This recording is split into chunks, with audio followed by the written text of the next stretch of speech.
Hi, and welcome to day 17 of our Soulful Sales Funnel and Social Media Training. Today I want to talk about direct response marketing. We've talked a lot over the last few days about content marketing, which is fantastic, but you need to eventually team that with direct response marketing. And what I mean by that is advertising. So for many of us, the cheapest way or the most affordable way for us to be able to advertise is through Facebook ads. Of course, there are other things like Google ads, newspaper ads. There are lots of different things you can be doing, billboards if you want to go that big.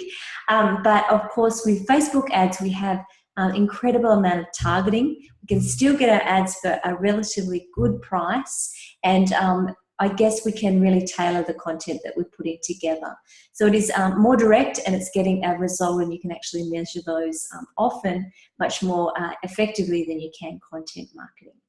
So what I want to talk about today, and some of the things I want to share with you, is the fact that it's a predictable model. So what happens is that you eventually understand your conversion rates and your costs to know that every time you put in $100, you get a $1,000 return. And so from there, you're able to scale your business. And this can be far more powerful than when you create a piece of content and you're not really sure what the results are going to be each time you put that piece of content out.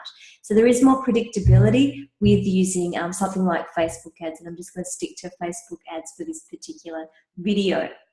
The next one is ideal client targeting. So if we go right back to the very beginning of our videos, in February, we were looking at who our ideal client was, and we were painting that picture and looking at things like interests and age and demographics, all those sorts of things that then we were able to put together and actually look at a Facebook ad and targeting our ideal client based on their interests, their lifestyle, all those sorts of things that we were able to come up with right back at the beginning. So you can use those to target your ideal client. Of course, then you're getting the right message in front of the right people at the right time as well, as opposed to just randomly promoting to everyone and not really sure who's getting your message. So that's the other part, ideal client. The other side of it is that once people actually come to your website, you can also retarget.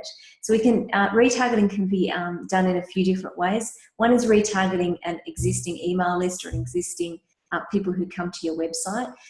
We can do that if we wanted them to go to a webinar or download a free gift or go to a specific sale. These are classed as warm audience because they already know us. Whereas when we're targeting a competitor's audience, which is another audience that we can be targeting, they're a cold audience because they don't know us, they don't like us, they don't trust us just yet. So they're a cold audience, but warm audience, retargeting those your existing email list and your website traffic is fantastic. Now, the other side of retargeting that I particularly like, and you may have seen it happen to you, and it can be a bit creepy in some instances, is when you land on a specific page, for example, a product page or a sales page for a service, and then the next time you go into your Facebook feed, you notice an ad inviting you to go back to that page again, and you wonder how they even knew that you were there in the first place. And of course, that's using a Facebook pixel that we're then able to retarget those people. So that can be a great way to get a high conversion particularly on sales, products and services and all your offerings, to be able to get people to come back who may not have gone through and successfully bought in the first place. Now, the last bit is that something I read on Facebook in a comment actually a couple of weeks ago was the person said they're going to stop investing in education and they're going to start investing in implementation. And by that, they were talking about Facebook ads. So they're going to start investing in this particular case, it was in a coach who was going to be able to help them implement Facebook ads, as opposed to keep learning about how to do content marketing and social media and Pinterest and all these different things that we can keep investing in and keep learning. They decided that for them, it was more important to just invest in what they know that they can then create a predictable return on. So think about it for you. How does Facebook ads fit into your strategy? Are you doing Facebook ads? Are they currently working for you? If not, why not?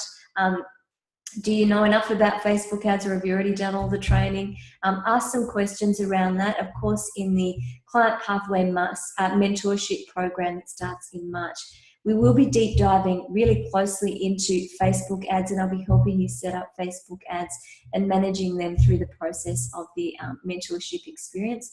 So Facebook ads is something you haven't tried yet, or you've only just started dabbling in and you want to learn a bit more, or have more effective ads. If you've been going for a while, then please go to the page. I'll put the link in the comment, in the comment section, so that you can come along and be part of the Client Pathway mentorship experience. Now, I've got more videos to come. There's only a few days left of February, but there are a couple of more videos still to come. So I'll see you in the next one.